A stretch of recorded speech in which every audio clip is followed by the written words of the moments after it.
આદિ જ્યોતિર્લિંગ સોમનાથ મહાદેવના દર્શન કર્યા બાદ હવે જગતજનની માં અંબાની શરણમાં જઈએ। નવા વર્ષે અંબાજી મંદિર ખાતે માનું મહેરામણ ઉમટી પડ્યું છે।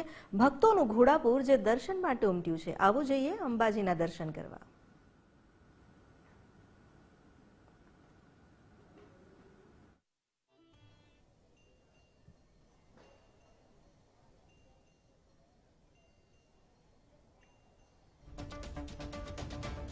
બિલકુલ આજે નવા વર્ષની શરૂઆત અને માના અંબાના ધામમાંથી ગુજરાત ફર્સ્ટની ટીમ છે એ તો અમિતા ખુશીની વાત એવી છે કે આજે નવા વર્ષની શરૂઆતે તમામ દર્શકોને માના સાનિધ્યમાંથી માના દર્શન કરાવવા છે। માના પ્રટાંગણમાં આજે ગુજરાત ફર્સ્ટની ટીમ ઊભી છે અને ખાસ નવો અભિગમ જે ગુજરાત ફર્સ્ટ થકી શરૂ કરવામાં આવે છે સ્ટુડિયો ઓન વ્હીલ, એનું પણ આજથી મા અંબાની આરતી કરી 7:30 વાગ્યા અને એનું પ્રસ્થાન છે બનાસકાંઠા જિલ્લામાંથી કરવામાં આવશે। નવા વર્ષની તમામ દર્શકોને પહેલા તો ખૂબ ખૂબ શુભકામનાઓ અને મા અંબા તમામની મનોકામના પૂર્ણ કરે તેવા પણ આશીષ મા અંબા તમામ એ માઈ ભક્તો ઉપર વરસાવે। 7:30 વાગે છે એ માની આરતીની શરૂઆત થશે અને ત્યારે મંદિર પરિસરમાંથી છે આપણે દર્શકોને મા અંબાના જે મંદિર છે તેના દર્શન કરાવી રહ્યા છે। લગભગ 7:15 વાગ્યા પછી જે ભાવિ ભક્તો માના દર્શન કરવા માટે જે આવ્યા છે તેમને મંદિરની અંદર એન્ટ્રી આપવામાં આવશે। ત્યારબાદ ગર્ભગૃહ છે તે ખોલવામાં આવશે અને આરતી છે લગભગ 7:30 વાગ્યામાં અંબાની આરતી થશે અને એ આરતી પણ આપણે ગુજરાત ફર્સ્ટના તમામ દર્શકોને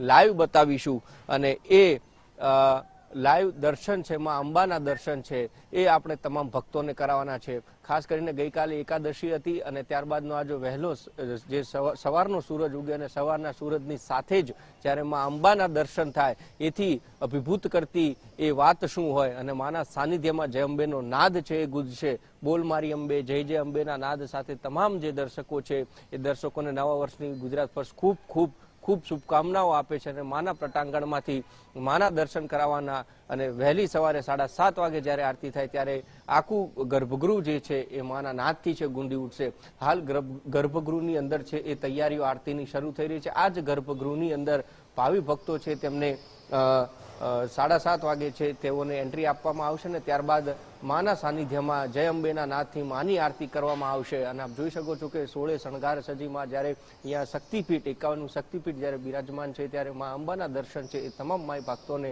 કરાવવાના છે અને આ જ જગ્યાએથી નવા વર્ષની શરૂઆત છે એ માઈ ભક્તો છે એ કરશે અને અભિભૂત કરતી વાત શું હોઈ શકે કે નવા વર્ષની શરૂઆત હોય માનું સાનિધ્ય હોય ને મા અંબેનો નાદ હોય। અમિતા બિલકુલ, તો નવા વર્ષની શરૂઆત હોય માની શરણ હોય તો પછી તો પૂછવાની જ વાત શું। અને આજે જ્યારે નવું વર્ષ છે જે 1 જાન્યુઆરી છે આવનારું 2026 સૌ માટે શુભ રહે તેવી પ્રાર્થના સૌ કોઈ કરી રહ્યા છે।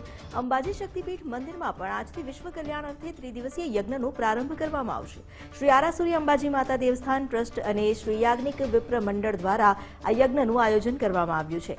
મંદિરના ચાચર ચોકમાં શરૂ થયેલા યજ્ઞમાં 100 થી વધુ વિદ્વાન બ્રાહ્મણો વિશ્વ કલ્યાણ માટે આહુતિ આપશે। યજ્ઞના પ્રથમ દિવસે ગણેશ યાગમાં 1100 લાડુનો ભોગ ધરાવવામાં આવ્યો હતો।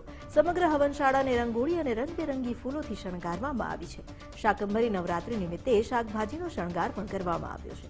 આગામી 3 દિવસ સુધી રોજ અલગ અલગ યજ્ઞ, પૂજા, પાઠ અને દેવી પૂજન કરવામાં આવશે। વિશ્વ કલ્યાણની ભાવના સાથે આ ત્રિદિવસીય યજ્ઞનું આયોજન કરવામાં આવ્યું છે।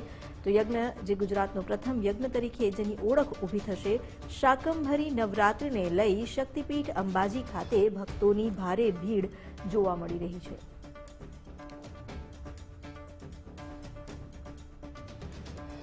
અંબાજી ખાતે તારીખ 31ના રોજ 3 દિવસનો યાજ્ઞિક વિપ્ર મંડળ અને અંબાજી દેવસ્થાન ટ્રસ્ટ દ્વારા એક હવન યોજાઈ રહ્યો છે। આમાં ગણેશ યાગ છે, એમાં સચંડી હવન પણ છે અને લલિત સહસ્ત્રનો હવન પણ છે અને આ સાથે બીજા ઘણા બધા યજ્ઞોનું આયોજન એક સાથે કરવામાં આવ્યું છે।